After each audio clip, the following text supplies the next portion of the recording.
Oh, ini pertanyaan berat. Rian Keka, berapa kali dalam hidupmu engkau merasa benar-benar disayangi, dicintai oleh dirimu sendiri?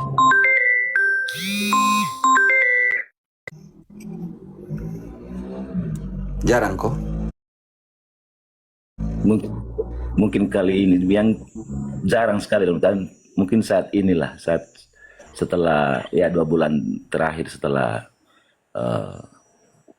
refleksi selama 3 tahun di penjara. Hukum kedua, bantu dulu IDC Friska Matius 22 ayat 39. Matius 22 ayat 39. Dan hukum yang kedua yang sama dengan itu ialah, kasihilah sesamamu manusia seperti dirimu sendiri. Baca kembali. Dan hukum yang kedua yang sama dengan itu ialah, kasihilah sesamamu manusia seperti dirimu sendiri. Kasihilah sesamamu manusia seperti dirimu sendiri. Pertanyaan saya, mulai dari mana? Rizka, mulai dari mana? Diri sendiri. Diri sendiri, Romo.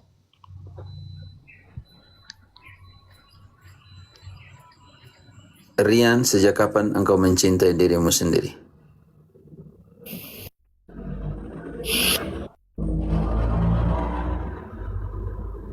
Mungkin sejak lahir lah, sejak sudah bisa mengerti. Ya. Dan berapa kali engkau benar-benar mencintai dirimu sendiri?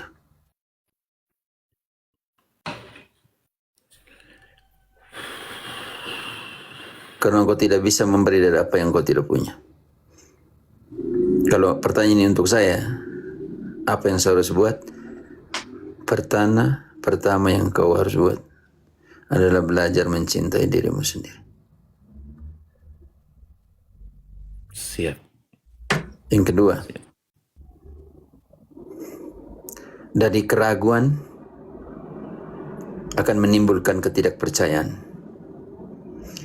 Dari ketidakpercayaan akan menimbulkan jarak. Dan dari jarak akan membawa kita kepada kelupaan.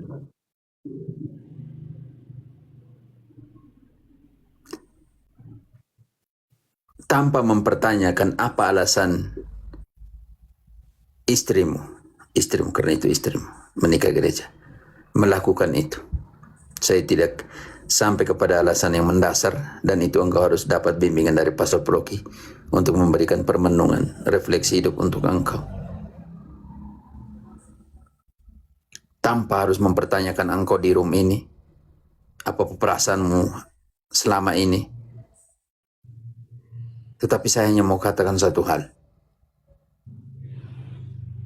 Engkau berharga karena tempatmu berada. Amin. 1 botol air di kios kecil di Ruteng itu berapa? 5.000, saudara. Di bandara? Wow, mungkin 10.000 atau 15.000. Di hotel berbintang 5? Oh, bisa tembus 50.000. Kenapa botol yang sama harganya berbeda? Karena tempat mereka berbeda. Rian Keka, berpikirlah, refleksilah mulai saat ini bagaimana menempatkan dirimu di tempat yang membuat engkau berharga. Amin. Cari tempat di mana tempat itu bisa menyuburkan benih yang kau tanam untuk pohon kehidupanmu. Siap. Dan hati-hati dengan teman-temanmu. Kadang yang paling aman kita dengarkan apa yang dikatakan oleh orang lain. Rian, katakanlah kepada saya dengan siapa kamu berjalan, saya akan mengatakan siapakah engkau. Kalau engkau bergaul dengan pencuri, engkau akan menjadi Pencuri. Kalau engkau bergaul dengan pemfitnah, engkau menjadi. Fitnah. Kalau engkau bergaul dengan tukang gosip, engkau akan menjadi. Bukan gosip. Kalau engkau bergaul dengan pendoa, engkau akan menjadi. Enggak. Jadi tempat mendeterminasikan nilai hidupmu, tetapi orang-orang yang engkau selama ini bergaul juga akan membuat engkau seperti apa. Dan yang keempat, yang ketiga, yang keberapa saya tidak tahu lagi. Hati-hati dengan apa yang kau buat. Kalau engkau tanya, saya mulai dari mana? Mulai dari apa yang, mulai dari itu. Mulai menghargai dirimu sendiri, mulai menghargai tempatmu, taruhlah hidupmu di tanah yang subur.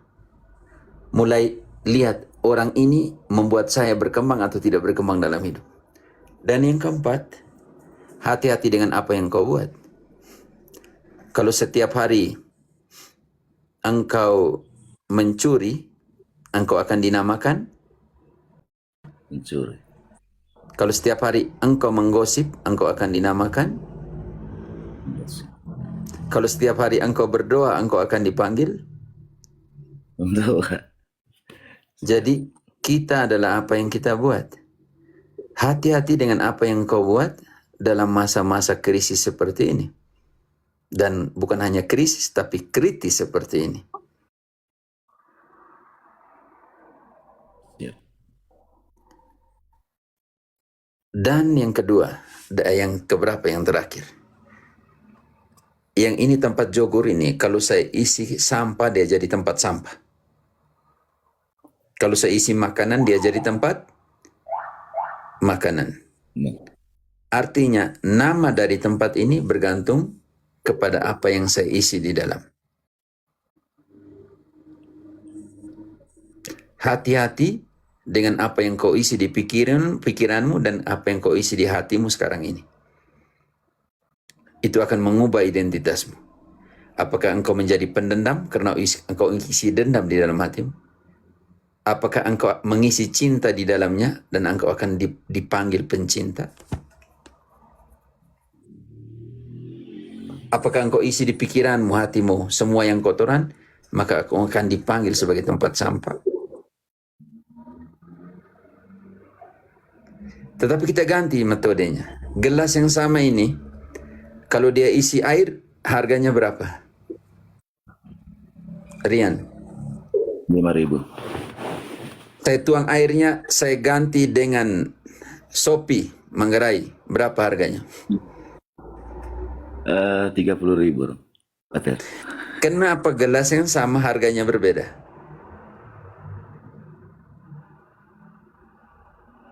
Karena isinya.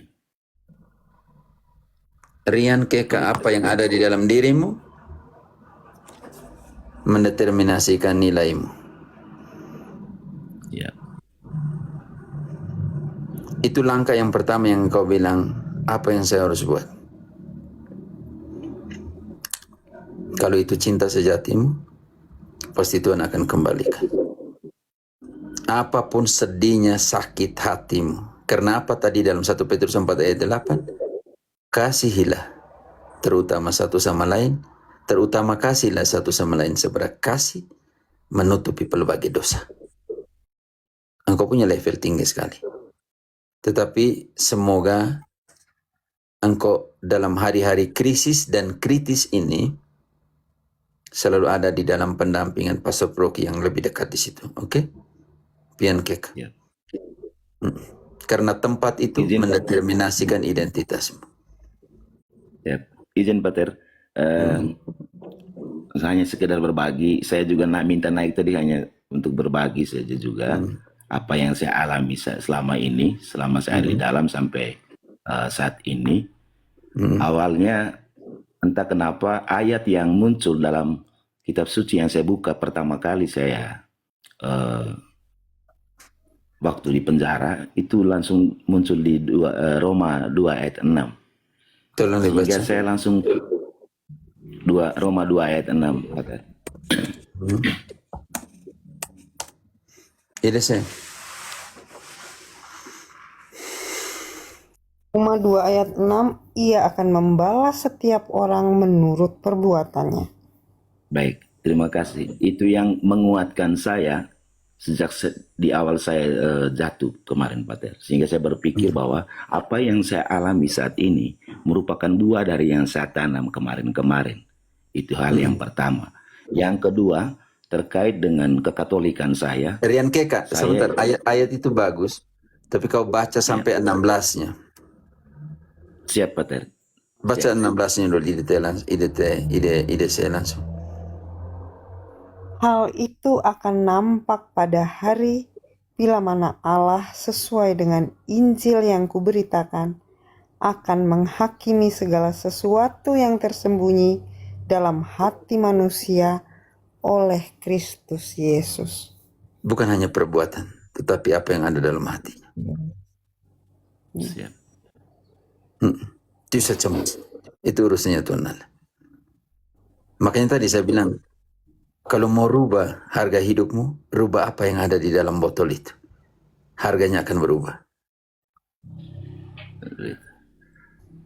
Dan izin Pater, sebelum saya turun, saya juga hasil refleksi bahwa saya sudah lewati masa-masa kritis seperti yang Pater omong tadi, karena saya sudah rela mengampuni.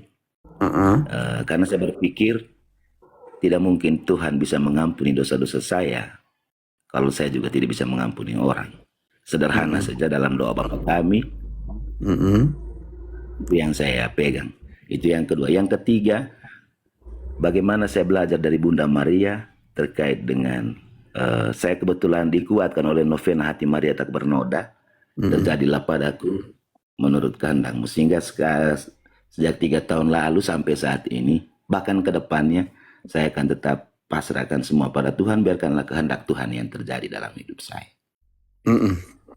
Naik tadi Pater, minta pikiran Pater juga. Sekaligus saya mau berbagi bahwa selama kita masih berharap sama Tuhan, kita masih punya harapan lah. Begitu. Masih punya harapan. Ya. Roma 5 ayat 5, dan pengharapan itu tidak mengecewakan engkau. Karena apa? Karena kasih. Itu sih. Roma 5 ayat 5, dan pengharapan tidak mengecewakan karena kasih Allah telah dicurahkan di dalam hati kita oleh Roh Kudus yang telah dikaruniakan kepada kita. Pengharapan tidak mengecewakanmu, Rian, karena Amin. Roh Kudus meletakkan kasih di dalam hatimu. Karena itu, dalam semua persoalan hidup, yang pertama, butuh mata hati.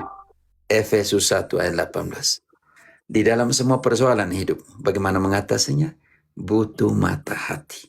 Efesus 1:18. Efesus 1 ayat 18, dan supaya ia menjadikan mata hatimu terang, agar kamu mengerti pengharapan apakah yang terkandung dalam panggilannya. Betapa kayanya kemuliaan bagi yang ditentukannya bagi orang-orang kudus. Pengharapan tidak mengecewakanmu karena Roh Kudus meletakkan kasih di dalam hatimu.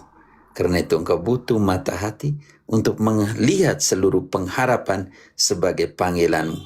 Pertanyaan kita, kasih itu apa? 1 Korintus 13 ayat 4-7, kita tutup itu, saya sudah jam 10 ayat 35 ini, minta maaf.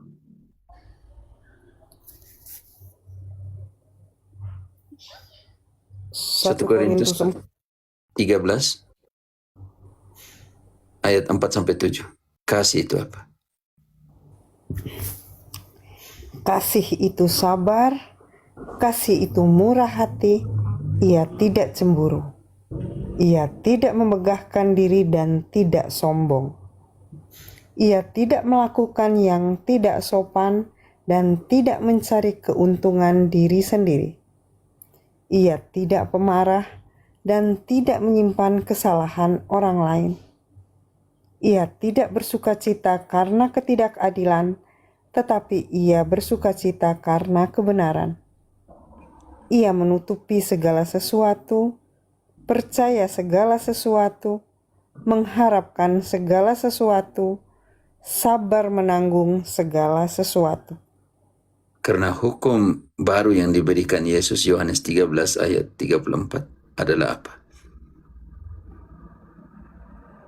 Yohanes 13 ayat 34, Aku memberikan perintah baru kepada kamu, yaitu supaya kamu saling mengasihi, sama seperti Aku telah mengasihi kamu, demikian pula kamu harus saling mengasihi. Lanjut. Dengan demikian, semua orang akan tahu bahwa kamu adalah murid-muridku, yaitu jikalau kamu saling mengasihi. Dan definisi kasih tadi ada di 1 Korintus 13 ayat 4-7. Rian Keka tetap kuat. Kadang doamu harus seperti Petrus. Tuhan, jika Engkau ada di sana, biarlah saya berjalan di atas badai. Matius 14 ayat 25. Matius 14 ayat 25. Matius 14 kan, Pater? 25. Engkau baca saja. Kira-kira jam 3 malam datanglah Yesus kepada mereka berjalan di atas air. Ketika murid-muridnya melihat dia berjalan di atas air, mereka terkejut dan berseru, "Itu hantu!" Lalu berteriak-teriak karena takut. Tetapi segera Yesus berkata kepada mereka, "Tenanglah, Aku ini, jangan takut." Tahan dulu Idese. Rian Keka, engkau ada di dalam badai baktera rumah tanggamu. Yesus datang, engkau sangka dia hantu. Engkau seperti para rasul yang lain mengatakan, itu hantu. Tapi Yesus bilang, jangan takut. Aku ini. Lanjut. Sekarang doamu seperti Petrus punya. Ayo. Ayat ini penting sekali yang lanjut nih. Lalu Petrus berseru dan menjawab dia, "Tuhan, apabila Engkau itu, suruhlah aku datang kepadamu berjalan di atas air." Rian, itu Kata menjadi Yesus. doamu. Cukup. Rian, itu menjadi doamu. Petrus tidak meminta menenangkan badai. Petrus hanya omong kepada Yesus, Tuhan, jika Engkau ada di sana, biarlah saya berjalan di atas air, di atas badai, di atas tofan kehidupanku. Begitu Rian. Terima kasih Pak. Kuat, semangat. Tuhan memberkati. Oke. Amin. Terima kasih. Senyum. Damai itu mulai dari hati. Dan ingat sekali yang saya mau katakan kepadamu. Jangan pernah membuang duri setelah setiap langkah.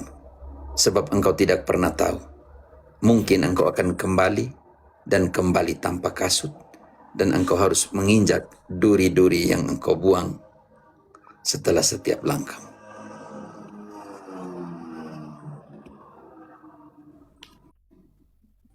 Terima kasih Pak. Luar biasa. Dan jangan pernah merubah hatimu yang baik karena orang lain tidak berbuat baik kepadamu. Karena di mana hatimu berada, di situ hartamu berharga. Amin. Tuhan memberkati. Amin. Tuhan berkati Pak. Terima kasih banyak. Semangat Ayo. Pak, Tuhan Semangat. sama ho. Terima kasih. Luar Oh biasa. gitu, Pe. Semangat, Pe. Oke. Aman Pak. Oh, Om Vidi, engkau tahan sedikit karena di situ Renata tadi dia terpental lalu naik lagi. Renata. Om Vidi nanti saya kasih kesempatan kita Renata dulu, oke? Saya izin. Ya, selamat Saya izin. siang Yo, Romo Rian. dan Tidak apa-apa semuanya. Romo, tidak apa-apa Romo. Oke, kalau ada Ya, turun Rian, aja, kalau Romo. kalau ada sesuatu Pater, DM maaf, saja sudah ya, Rian. setengah 12 ini, Pater. Ya siap Tidak Pak. apa-apa? Terima kasih. Tidak, saya 10:30 masih. Iya Romo mau istirahat, Iya. Ya, Renata tadi tidak dari tadi saya kasihan dia. Oke, Renata silakan. Ya, Oh iya. Romo Siap, saya siap, cuma tanya sebentar aja. Ini besok ada live-nya lagi nggak kira-kira? Ada. Tapi jam berapa pagi, ini, Romo? kalian malam, jam 8 malam. Oh iya, enggak. Waktunya Saya mau sama. tanya dulu. Ini topiknya kayak gini. Ada teman saya ini ini bahas masalah internal gereja Katolik tapi Romo. Saya juga bingung kalau mau dibahas di forum sih sebenarnya. Boleh nggak Romo? Itu masalah tentang imam. Maksudnya masalah relasi pribadi atau masalah tema tentang doktrin? Kayaknya pribadi. Soalnya teman saya ini kan curhat sama saya mau karena dia bingung. Ada masalah sama imam. Cuma itu kalau di sini room nggak ini boleh tidak ya. menyelesaikan persoalan pribadi dengan hal-hal seperti itu. Oh ya udah nanti saya berarti ini aja. Engkau DM Ya saja bingung nanti. juga. Oke. Ya saya juga bingung mau membantunya soalnya. DM-nya kemana ya? Mo? Ya DM-nya ke nomornya saya, ke DM-nya TikTok-nya saya lah. Oh iya iya iya iya. Engkau DM Iya, iya. kemana? Atau Ya, DM makasih, saya Romo. ke Saya Romo Deutro. ini di daerah mana ya Mo ya? Saya di Kolombia. Oh iya ya ini. Oke nanti saya. Renante di mana Renante? Saya di Sumatera. Oh, orang Batak ya. Oke. Bukan. Chinese saya Romo, Chinese. Oke. Cece. Oh ya, Cece. Nanti DM saya nanti. Omong lewat WA saja atau apa. Karena Oke. Ya, harus saya menghargai etika Ya. profesional dalam penyelesaian persoalan. Oke. Oke, makasih ya Romo. Yo, Renante. Oke, Om Vidi saya istirahat ya. Sebentar. Baik Romo. Om Vidi. Ya. Kalau tidak urgen, Soalnya biar saya anunya, istirahat. pertanyaan saya akan jawabannya panjang kelihatannya Romo. Lain waktu aja. Nanti Persoalan malam semua aja, Pak. pertanyaan kalian pendek, jawaban semua pasti panjang. Ini jadi persoalan. Bukan hanya engkau pun Baik Romo, pertanyaan terima banyak. kasih Oke. Romo. Yo. Oke, Baik, terima kasih. Romo. Ya, Pak Ter. Selamat malam. Silakan, Pak Ter. Mari. Nanti Om Vidi jangan lupa kalau mau tanya yang lebih tanya saja di Romo Deutro Kanonika. Dia akan menjawab dengan Suster Ginting, Suster Friska. Sebentar Romo. Pas. Dengan Bruder Pancrasio nanti Bruder Pancrasio dengan Muder IDC mereka pasti akan menjawab. Tapi pas kalau pater yang jawab Digabung itu di sini betul. aja Romo, jadikan satu Romo para Iya, semua Frater dan betul. Bruder di sini. Dan juga dengan Gantian yang jawab penasihatnya Romo. dan penasihatnya Romo Deutro adalah Veronica Listra dan Handayani. Oke mereka. Kenapa? Yo. Baik Romo. Veronica engkau Terima kasih, nasihat Romo. kau anak rohani itu Veronica engkau nasihat Deutro nasihat baik-baik tuh Veronica. Aduh Deu ini Vero tertawa ini bagaimana nih? Oke, terima kasih semua teman-teman. Tuhan memberkati Terima dan kasih, Pak Ter. membawa Terima kasih. dan putra dan Roh Kudus amin. Saya tidur dulu kakak. Amin. Ya. Siap, Oke. Pater. Terima kasih. Terima kasih Tetapi- Pak Ter. Terima kasih Romo. Tetapi saya mau Terima kasih, katakan Suster satu hal. Friska. Friska Ginting. Di dalam hidup ini belajar dari dua hal. Yang pertama, Friska Ginting jangan belajar dari gunting. Karena setiap apa yang kau temui, kau potong. Iya, Romo. Friska Ginting, belajarlah dari jarum dan benang. Setiap retakan, sobekan di dalam hidupmu, belajarlah untuk menjahitnya. Jangan untuk sebuah kain yang robek. Kalau kau gunting, dia akan hilang kainnya. Tetapi ketika engkau jahit, dia akan jadi tetap kain walaupun dijahit. Kenapa? Karena banyak hal dalam hidup. Perkara itu tidak harus diselesaikan dengan teriak. Banyak hal dan banyak perkara dalam hidup harus dijahit dalam diam. Dan Maria telah menunjukkannya itu. Menyimpan semua perkara di dalam hatinya. Tuhan memberkati, selamat berjuang hari ini. Terima kasih, Romo. Yo, Terima kasih, Taufik. Pater. Terima yo, kasih Pak Ter. Selamat mantap istirahat. semuanya.